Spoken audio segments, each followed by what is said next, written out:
Hi, I'm Spencer, And I'm Blake.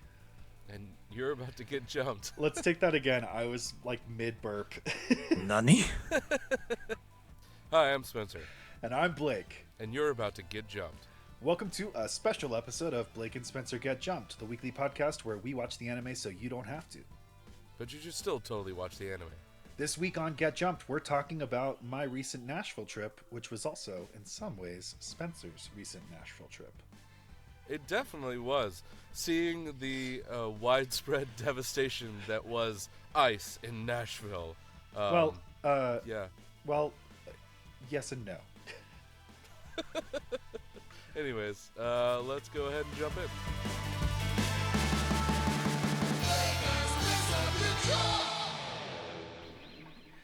That was some interesting wording that you chose there. What? Ice in Nashville? Uh huh. Oh, I didn't even think about that. Anyways,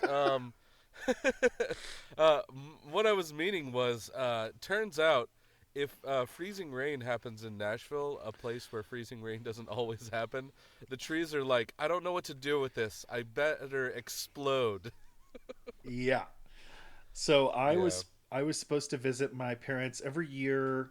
I try to visit my parents for Christmas, and of course, since I'm married, sometimes I go to his family's for Christmas instead. And on those years, I go visit my family later. So my later trip was supposed to be the Saturday that the huge snow and ice storm swept through Tennessee.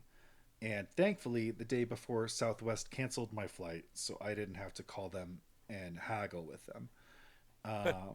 But that pushed my trip back a week or two. I don't remember. Um, so yeah, so we went through. Well, I went to Nashville to visit my parents, and then you had some time off, so you came to Nashville to visit me visiting my parents. Yeah. And And we were going to do an episode together while we were there, but yeah, turns out we're two old men that get sleepy.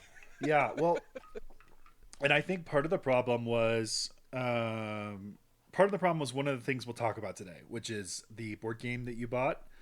Oh, yeah. Uh, so we spent a lot of It's a time playing it's that. It was really fun. it's too much of a problem to have something fun.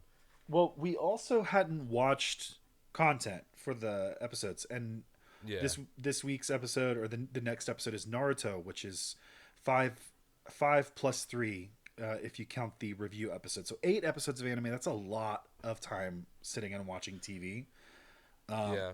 And I don't think I was conscious of this then, but I'm kind of thinking it now, where I'm like, I I want to hang out with you, but I want to like do something. Like we when we got when we became good friends, like we weren't always interacting directly. Like a lot of our time hanging out that first summer when we became really close was like you would like play a draft on Magic and I would kind of watch over your shoulder.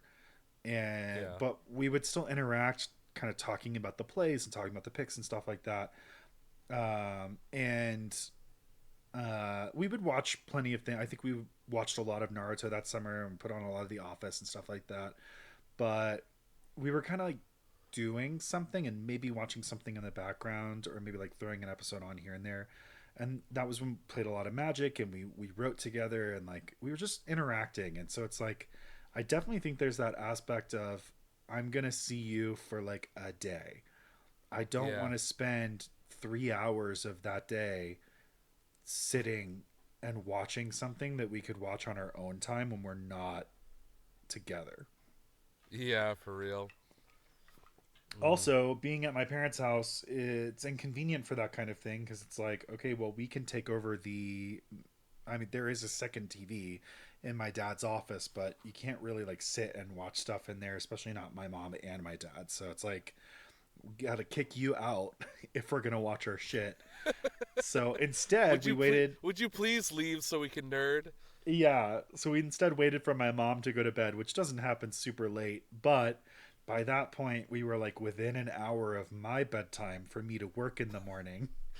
Yeah. And I used to be such a night owl, but now I'm used to like waking going to bed at that time, waking up at that time. and I get so Hmm. sleepy. And I was also jet lagged from traveling that previous day. And I traveled, and then you got there that night, and then we stayed up chitting and chatting for a long Yeah. several hours that night and slept very very little. But I still woke up at my As normal like Blake work said about time. us, we were sitting up at night giggling and talking about boys. Which we did talk about some of our mutual friends who are men, so it counts. It was a but gay old time. but yeah, it was a good trip. But we definitely just the logistics around watching the Naruto stuff. Um, it was just too much of a time sink. So we did end up watching an anime movie, kind of, but you like had to step away for like the last Yeah. 30 or 45 minutes of it. So I don't even know if you've seen the end. I did. I watched the I watched the end of it yesterday just so that I could be prepared to talk about it.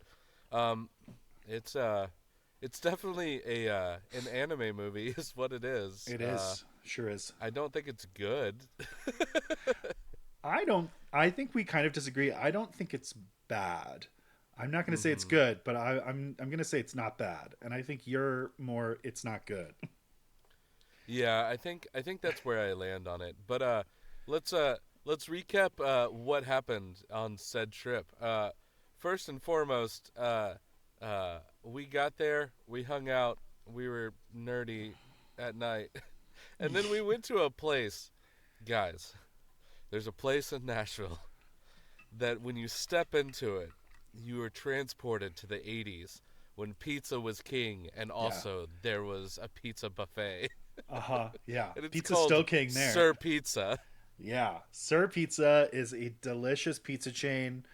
It does not exist only in the Nashville area, but obviously that's where I'm from, so that's all I know about it. And the other places that I've lived have not had it, so I'm not sure where else it exists. Maybe it does only exist in the Nashville area. I guess I've I never really don't thought know. about I've never this. heard of it before. Hold on, I Sir think it might Pizza. exist in Portland as well because I feel like I heard about it there, but I never experienced the pizza buffet version. And by the way, their pizza can be best described as gourmet Tostino's pizzas that you Yes. used to the little tiny ones they used to make in the oven when Uh, you were a child and needed to eat.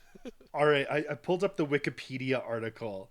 So it is a United States chain of pizza restaurants. The original was in Lafayette, Indiana in 1957, Oh, originally named Pizza King. And then a Pizza separate chain, King. Sir Pizza, also using the Pizza King name, was incorporated in 1965, also Oh, in that's so weird Indiana. that it they opened up the Knights of Pizza round table Yeah, around the original King Pizza. this is actually my favorite because so it was the brother of the original guy. In 1966, they expanded their Pizza King outside of Indiana under the name of Sir Pizza. So there was one that was the king, and all of the offshoots were the Knights of the King, which is so That's good. great. In Indiana, both chains still operate under the Pizza King name. Yeah. And then it's a I yeah. want to go So I want to uh, go deeper into the lore of the Sir I Pizza know. the Pizza King franchise. The Um, they how Pizza King originally came into power. Did he uh, like pull a pizza sword from a pizza stone? I think you would pull a pizza cutter from a pizza stone. Oh, Yeah. okay. Yeah, that Um, makes more sense so inside of this make-believe world we're creating.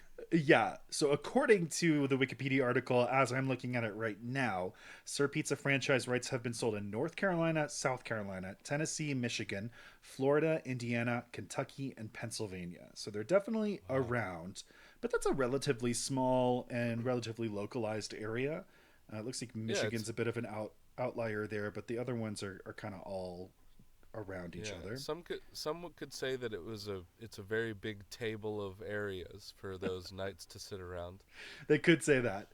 Yeah. They have a motto apparently, which I'm not sure I've ever been aware of, despite going to Sir Pizza for as long as I can remember. Their motto is "Good to the very edge," and it is a reference to the fact that the pizza at Sir Pizza is a thin crust, and so the toppings go all the way to the edge of the pizza, which is Oh. which is squaring that circle of what you said, where it's like gourmet Totinos, because or Tostinos. Tostinos is like that sort of like Totinos, I think. Tostinos is something else too. They might both be pizza. I think There's a lot of Tostinos pizza out there. are the pizza puffs, the Yeah, little pizza pocket things. Totinos. Totino's pizza rolls, pizza bites, party pizza, This, to this hold on, episode is just going to be about pizza Tostinos. lore. Oh wait, Totino's or Tostinos on the Mandela effect. Okay. Apparently They have to there both are. exist, Blake. Don't you fuck with me with this. Wait, where's Tostino's? Wait, does this not exist? Wait. Oh, holy shit. Wait, hold on. I hate I hate the Mandela effect so fucking much. Okay, apparently it's always been Totino's. Oh no. Wait, Totino's pizzas were the expensive. Wait, where's There's never been a Tostino's? Tostinos. This can't be true. I can't do this. Tostina. Yeah, it's always I have always remembered to. Oh my god. Hold on. There's Oh. not when I. Okay, hold on. Hold on. I'm having it. I'm You're being like retconned in real time. okay. I Google Totino's and I get a brand page. I Google Yeah. Tostinos and I get did you mean Totino's? And the top link is the Mandela Effect Reddit page, which is the misremembering. Holy shit. Oh, what the fuck? You've like I I full am on been shook. Mandela. That's Okay, like so it's like Totino's because Tostinos has never existed apparently. I said it right the first Ah! time though. I didn't get fucked with. I guess. I can't believe Yeah, man. I need to lie down. All right. Yeah, so Sir Pizza's so good. You liked the buffet, right? I think gourmet Totino's might lead people to think that Totino's is not known for its goodness or quality, and Oh no, a there's fancy nothing version wrong of with it. it. Yeah, but this is You good. know, It's good pizza. at points in my life, I was very drunk and needed a tiny pizza, and that's where 4 to 5 Totinos. Damn it, I said it too. Yeah, Totinos came in. yeah. But There, like, there but is no like, Tostinos yeah, in Bossing Say. yeah. Um, and then after that, we went on an epic journey through the devastation that was Nashville after this horrible ice storm. It Yeah, sounds like I made a joke about it, but like at the same time, it looked fucking bonkers. Like yeah. it looked like it had been ravaged by a hurricane, is what it looked like. Well, I was going to say Tennessee is prone to tornadoes, and it reminds me of times in the past when we've had really bad tornadoes, with the exception that you would see downed trees and limbs and everywhere, and then the house behind it is fine. And obviously, with a tornado, it would tear through an entire swath, including the houses. So, Yeah, it obviously, just this looked is crazy. overall better. It was But yeah, just and it was because the tornado would cut like a direct line because the tornado, touches down and has like a distinct area. But this was everywhere. So it was just like, it was like a tornado hit the entire like metro area. It was crazy. yeah, yeah. It was really crazy. I remember seeing like friends of mine posting. They were like, look over here at how crazy it is that this person can't drive up the hill because of all these trees and stuff. And I was like, oh, that does look crazy. I hope that's not everywhere. And then when we got there, I was just like, no, it's It's everywhere. everywhere. Yeah. It's just like anywhere that had a tree that was above 10 feet tall was just completely broken into a twig. Yeah, and we were there far enough out. We were there what, a week later, Yeah. and a few days. So they had done they'd gotten all the roads and stuff cleared off. Not to say there might not be some like out of the way roads that weren't cleared off yet, but all the major thoroughfares that we took, including some back roady thoroughfares, were relatively clear. But there were a bunch of crews out there. We saw downed power lines everywhere. And there were, at the time we were there at least, still tons of people in Nashville and the surrounding areas that were without power. And apparently, there were a lot of people that were raising a stink about it, which I get, but I also frown on. Not to not to Yeah. be the person who doesn't live in the affected area, telling the people affected by the disaster how to feel about it. Yeah, But don't be that guy. but what was happening is basically power crews were going out and restoring power, and they're going to like the heaviest hit areas first. The Hmm. heaviest hit areas happen to also be like the richest and most affluent areas. So it ended up being sort of an optics disaster because the crews, there's no indication that the crews chose those areas for any reason other than they were the hardest hit. I don't know how the infrastructure set up. There might be important, electricity thoroughfares or something that were affected that they also needed to restore. But like, it seems like they just made their choices based on municipal need. But it looked to a lot of other people whose power was off and were not the first ones getting restored that the rich people got priority, which is Yeah. not a cute look, Yeah. and a really unfortunate happenstance. But like, if you're the municipality in charge of this, if you're working in that organization that has to restore power, or if you're in the local government of the area, you can and should send your crews to the place that's the most affected, even if some people might misinterpret it as some sort of bad favoritism. That said, Mm. apparently they were just like getting blown up by people complaining and like, telling them that they were doing a bad thing because they were cleaning up the rich part first.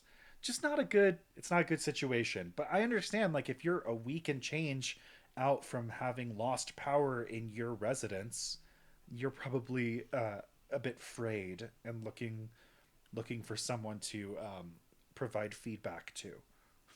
I mean, also there's like a recent history, but also like a, a history that's getting more and more wide inside of the Nashville area of like there being widespread difficulty with the people that have been there a long time being able to afford to stay in Nashville just because Mm. it's become incredibly expensive. So like the very rich people getting opportunities first seems like it would be that it feeds into that narrative. So I Yeah, mean, like I can get why people would also see that way. yeah. Um, I don't know about the last couple of years, but I know for about a decade and starting in like the '08 to maybe like 2010 range, Nashville was like one of the top cities in the nation for population increase year over year. yeah, And I would be a little surprised if that hasn't continued. So it has been exploding, and costs have been exploding, and it's definitely one of those places that people are flocking to, and that's causing. I don't know. We had this when I lived in San Francisco too. I was in San Francisco from 2012 to 2014, and San Francisco started off not being a cheap place to live, but like that was sort of you know one, once the .com boom and all the Silicon Valley stuff had sort of started and had been going for quite a few years at that point. Now you have a sort of stratification of like people who've lived in San Francisco for a long, long time who are stuck. They're either getting pushed out of where they live because prices have gone up way too fast because of demand increasing, and demand increasing from like rich tech industry people who are moving to the city, and inadvertently causing people who've lived in the city for much, much longer or who are native to the city to not be able to afford to live there anymore, as a sort of like yeah, offshoot of the supply and demand problem of housing. Or you're stuck in the place where you live because you live in a place with rent control, and you're just like trying to weather the storm of having a place that isn't going to go up that much, but not being able to move or do anything like that. Um, so I definitely sort of experienced that in the San Francisco area, and Nashville is, I would say, strikingly similar to that in that respect. Yeah. Well, that's a a long roundabout thing to talk about that we don't usually cover on our podcast. Yeah. We also don't usually cover the fact that we picked up this board game that I loved and I still love, Uh-huh. and I taught Blake how to love it too.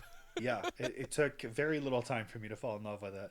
This is a game It's called called Clank. Clank Catacombs. Yeah. Clank Catacombs is apparently a revision of the original game Clank. Yeah. And I haven't done a lot of research in this, but they are both deck building games. And the Mhm. core idea is that you are exploring a dungeon, trying to make your way back out of the dungeon after finding some treasure. But there's Yeah. also a dragon that does not want you to take his treasure, and the clank is the sounds that you're making while you're making your way through the dungeon. And the more sound you make, the more likely you are to be noticed by the dragon and attacked. Yeah. And so you're trying to survive the dragon, There's escape the also dungeon ghosts. with some treasure. But then catacombs, I don't know if the map, I think the original Clank was just cards, and there's like map tiles in the catacombs version. There's something different in the catacombs version that is added to it, and I think So the I, rule I, book I includes several believe the original sections. game. I, I I was going to say believe that the the original rule book. game was like not a map explorer. It had like a Yeah, map that you go to the different places of it. yeah, But I like bet this it was version much of more it, you simplified. build the map as you go. Yeah, this has like I think it's like 26 total tiles that are randomized. There's a couple that are like your starting tiles, but they're semi-randomized, and then the rest of them are, other than the fact that it's always the same 22 or whatever tiles shuffled together, they are random. So you don't know when the treasure's going to pop up. You could memorize all 22 tiles, but you just don't know where it's going to show up. And they all can connect with the other tiles on at least three, if not all four sides. And so, when a player discovers a tile, they get to choose what its orientation is. So there's lots of variance going on there, which is really fun. I'm a huge deck building game person. My favorite board game is Legendary, the Marvel deck building game, and there's just something about deck building games, the way that you're able to utilize the semi randomness of the setup and increase your abilities throughout the game by playing and shuffling cards. I love card games, and deck building games give you a really nice sense of like iterative growth, which I also really really love. So it scratches a lot of itches, and then adding the dungeon explore mechanic and the don't make a sound or the dragon will hear you mechanic is a Yeah. really really fun Don't wake addition. Daddy Dragon. Yeah, don't wake daddy dragon, that's it. Now you have played this game with some friends that have a bunch of expansions, and then Yeah. we So got just the original game. So what was that experience like? so the expansions of the game, some of them add like a different like dungeon area for you to explore. There's like a Atlantis one. There's like a pyramids one, I think. But the biggest expansion, which is the coolest one, it adds characters to it.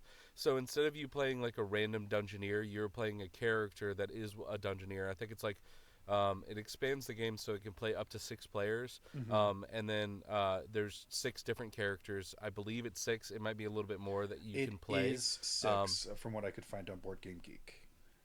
Yeah.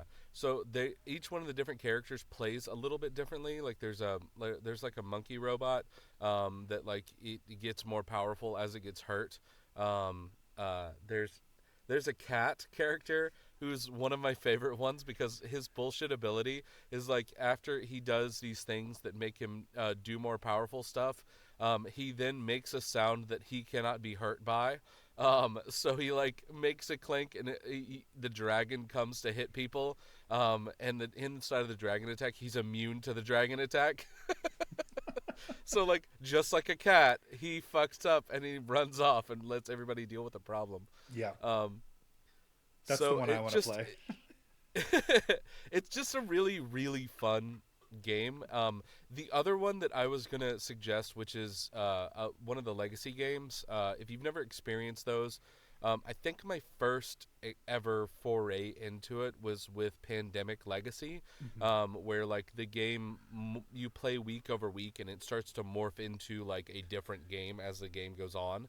Um, the Clank Legacy version of it, it feels like you are like a D&D team dungeoneering, and as you go like further and further into this, it morphs into something else. Hmm. And I believe it starts with like the front part is like an ice world, or like a frost dragon is controlling it.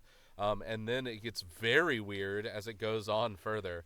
I Yeah, don't want to give it away because I mean that's the whole point of the legacy games, is that they yeah, evolve with you as the players, as a team playing week over week, um, and they yeah. like change entirely. I'm definitely curious to check out some Clank expansions. I haven't gotten the chance to play with my husband yet since I brought the game home, but I think he's going to really enjoy it. And it's nice because my husband is very competitive, and so we tend to favor cooperative games so that we can compete together against the board game and try to win. So it's one of the reasons I played so much Legendary, because it's cooperative, and one of the reasons I talked about my new board game I got for Christmas, called Horrified, which is very similar to Pandemic, but I think a little bit easier, a little bit more forgiving or player friendly. But that's also, all players against the board, and I really Yeah, really like games like that. This game is not that, but I think the design uh, does a good job of keeping you away from feeling particularly cutthroat in ways that I suspect that some of the expansions might mess with. Um, but I think for the base game, at least, that I, being the only one that I've played, it's like you're trying to win, but you're trying to win by getting the most points, and there isn't a very clear mechanism to screw over other players. Like yeah, there's not PvP cards. There are a few choices you can make that might affect other players, but for the most part, sort of stuff happens to each player individually, and you're kind of on your own journey, and you have a shared pool of cards that you're buying from, but there are enough sort of different themes to the deck that you're not necessarily stepping on each other's toes. And then the only real thing is that like you can make the game harder for people if you're at a point where you can escape the dungeon. You might make it more challenging for them to escape, but that's still not exactly like directly hosing them. So I don't know. It's a really interesting game from that standpoint because it is competitive, but it doesn't feel like it's going to engender bad blood of you just like screwing someone over, and I like that a lot. hmm I'm also very curious to play a few rounds, get a few expansions, and then check out the Legacy version, because the only Legacy game I've played is Pandemic Legacy. And again, no spoilers. I played Pandemic Legacy Season 1, which was a while ago, but like, um, it it evolves in a really interesting way using the legacy board game system of like writing on things, putting stickers in places, even destroying different game elements, like causing permanent changes that are at least in part affected by how your specific gameplay went, and then sort of those changes compounding on each other. But in Pandemic Legacy, a few rounds in, there's a big thing that happens that sort of changes a little bit the core of the gameplay. And so it sounds like you're kind of implying that that kind of thing also happens with Clank Legacy, and that sounds super exciting and interesting to me. yeah. It's just a very well designed game. Mm. And and speaking of well designed things, can we talk What about a transition! how bad this Hunter x Hunter movie was? Well, we should talk about the movie. I don't hate it with the burning passion that you seem to. I just okay. So there's So there's here's multiple Hunter x Hunter movies. We watched the movie The Last Mission, which came mhm. out in 2013, is currently Also streamable important on to know it's not Netflix. their last mission. Uh, Even inside of the movie, uh, they make it pretty clear that if you have to fit this into the, which most anime movies are not part of the show canon or the manga canon, but if you have to fit this one in, they give you a pretty obvious spot of where to slide it, although I do have some quibbles with that. But Yeah. yeah, it's very much not the last mission. It's the last mission they take before the final two arcs of the show. So there's that. Yeah. I, okay. So my gripe wasn't with the quality of the animation or the voice acting because I mean it's the original cast and it's also like you know good animation. Yeah. The problem that I have, which is like my biggest gripe, is that it introduces a wholly new ability thing that's inside of the world that feels very much like hand wavy in the comparison power level that it could have. Like Mm-hmm. it's like anti Nen. I don't know. It felt like I should have known about this ability before this movie, and I feel like it was made up for the movie, and then Mm-hmm. we're never going to see it again after the movie because they didn't write it into canon. Yeah, I don't disagree with anything you've said, but that didn't bother me because it's an anime movie, and that's how most of them work. I feel like they sort of take a big thing that you've never heard of and you won't ever hear of again because it's made. I mean, it operates on the same idea as filler, Mm-hmm. except that for the movie, it's optional content. It's not time wasting content jammed into the real content. And I think that movies are usually the time when you get sort of like the high budget experience that flows from beginning to end. When you're watching a shonen movie, you're kind of there just to see a fun adventure with a couple of good fights with interesting visually stimulating powers. And so the presence of a power system that you've never heard of and you won't ever hear of again doesn't rub me the wrong way, because that just feels like the rules of anime movies. And since anime movies, for the most part, this is changing now with things like Demon Slayer and Jujutsu Kaisen, but for the most part, historically, anime movies sit outside of canon. And in fact, often are famously hard to fit into canon. I would argue that this one also works there. They make it clear that they have joined the adventure of this movie after meeting Kite, but before the Chimera Ant conflagration. But Mm-hmm. that happens instantly upon them meeting Kite, so there is no break. Yep. And so this movie fits there, but also it doesn't fit there. So I Yeah. think it, but for me, it just didn't bother me because it sort of follows with the long tradition of anime movies semi connecting to the main plot, but also just sort of doing their own thing as an excuse to do their own thing. It really Yeah. is the good side of the filler coin of like, this isn't necessary but it's fun, while filler Yeah. is not necessary and not fun. Yeah. I just I don't think I enjoy sandbox arcs or movies Hmm. is what I think it is. It's just like the same reason I have with like Dragon Ball Super, where like it feels like you just took these characters and you started to like remove all the things that were important about the characters and then just started to slam them together like action figures. Yeah. um and this kind of feels like it too, like all your favorite characters reimagined in a fun way from a child's brain that's sitting inside of a sandbox throwing them at each other. And Yeah. there's new characters that feel like unrealistically cool for no reason. Uh-huh. Especially like guy who throws fireballs.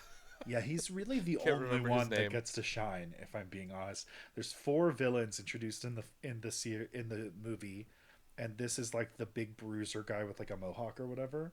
And he fights by Yeah, shooting blue fire everywhere, and it's really cool. And he fights yeah. He about he basically has is an just extended fight Hadoukening sequence. everywhere. You what? Hadoukening or Yeah. what is it? Hadouken? Yeah.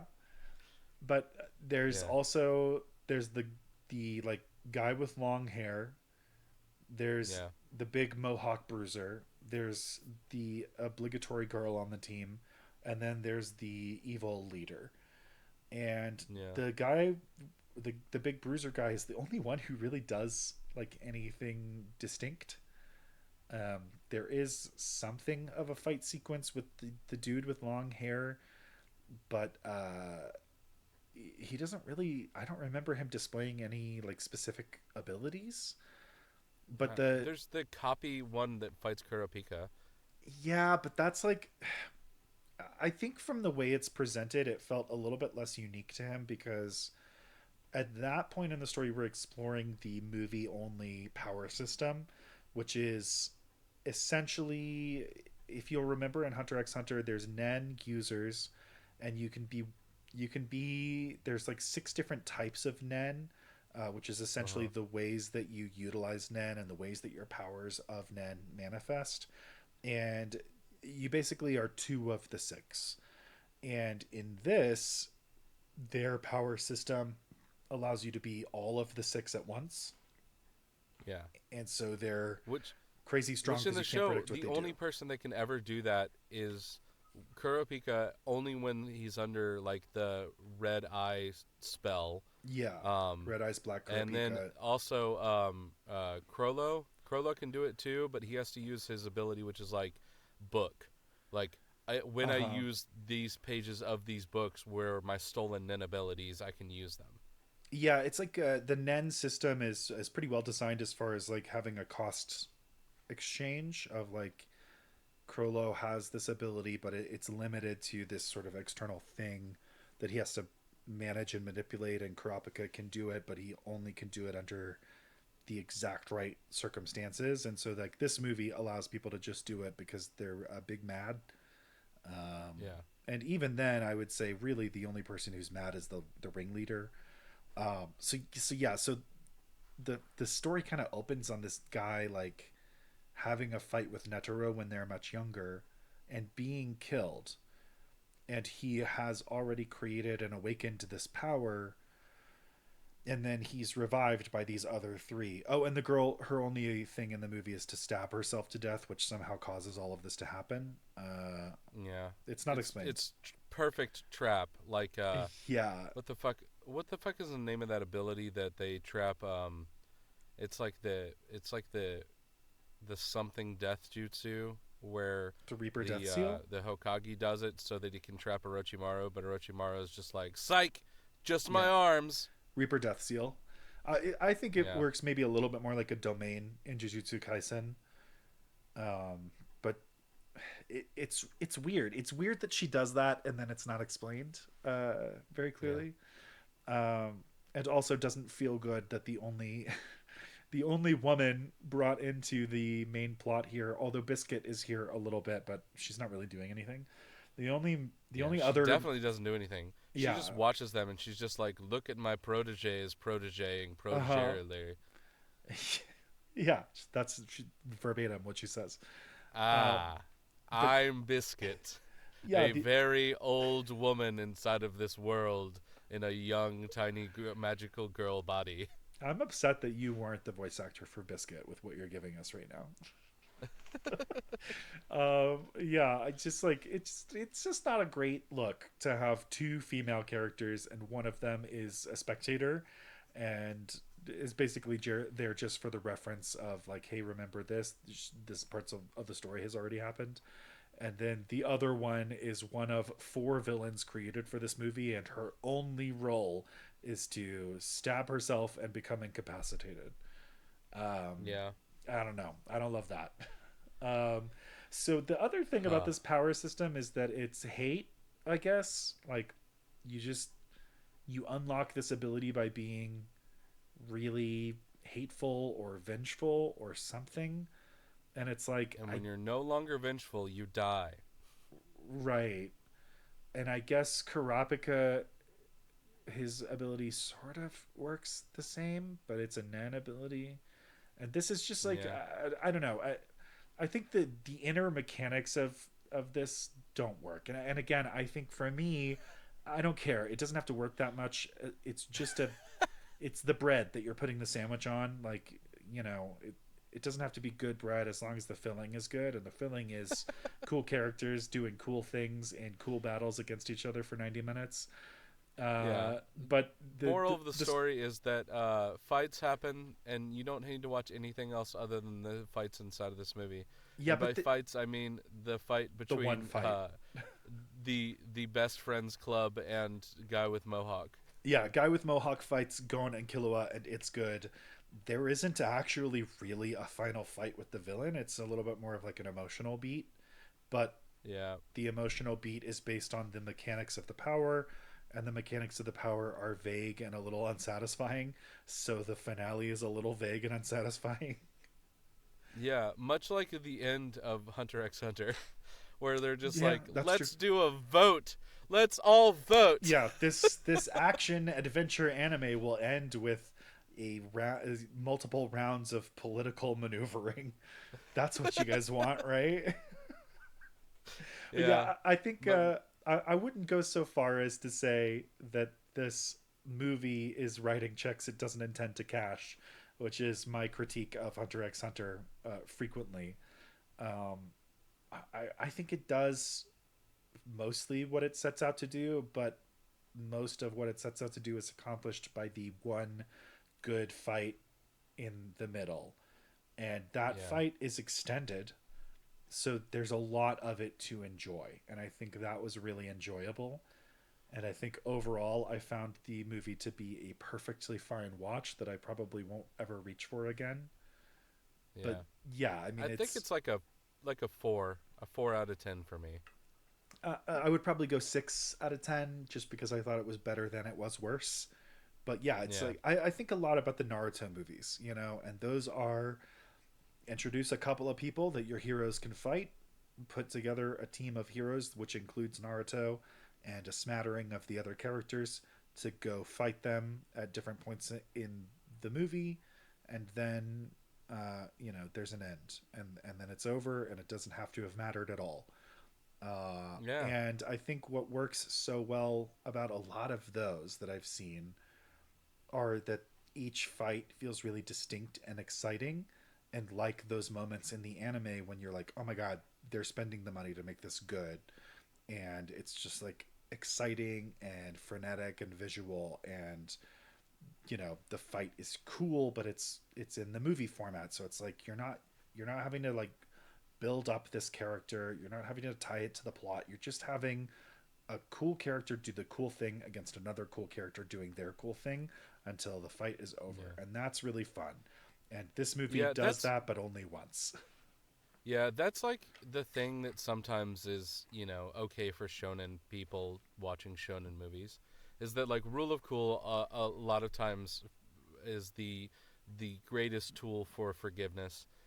Where we're like, it can be dumb at a lot of times, but as long as it's cool most of the time, we're just gonna be like, okay, I'll watch it. You know, give me my medicine. You Yeah. know, but yeah, well, that was Nashville. Yeah. And with all that being said, next week we're definitely gonna watch Naruto. Hmm. Um, I may or may not watch the filler episodes. Who could know? Um, I gotta say, I watched Naruto already, and I think I did not watch the filler episodes, and I think you should, and we can talk about that offline or next week's episode. I'll tell you what I Next think. week on Blake and Spencer get jumped, Spencer is put through a torture chamber. Anyways, we'll see y'all next week though, and it's a great way to stay in shape. Bye.